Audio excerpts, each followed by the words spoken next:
ભૂલતા નહીં અને બેલ નોટિફિકેશન છે તેને દબાવવાનું ભૂલતા નહીં। વિદ્યાર્થી મિત્રો, આપણે આજે જોવા જઈ રહ્યા છે કે પ્રકરણ 2 છે એસિડ, બેઝ અને ક્ષાર જે છે તે તમારું 10 માર્ક્સનું છે।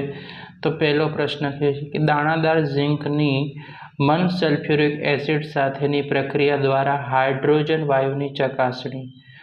બરાબર, એટલે એમ પણ પૂછી શકે કે હાઇડ્રોજન વાયુની ચકાસણીનો માટેનો પ્રયોગ, તો તમારે લખવાનું 3 માર્ક્સમાં રહેશે। બીજો મોસ્ટ આઈએમપી પ્રશ્ન, એસિડ અને બેઝનો તફાવત લખો। વિદ્યાર્થી મિત્રો, મોસ્ટ આઈએમપી પ્રશ્ન છે, 2 માર્ક્સમાં પૂછી શકે છે। હવે છે 4 માર્ક્સમાં દર વખતે પૂછાય છે કે દૈનિક જીવનમાં પીએચનું મહત્વ છે।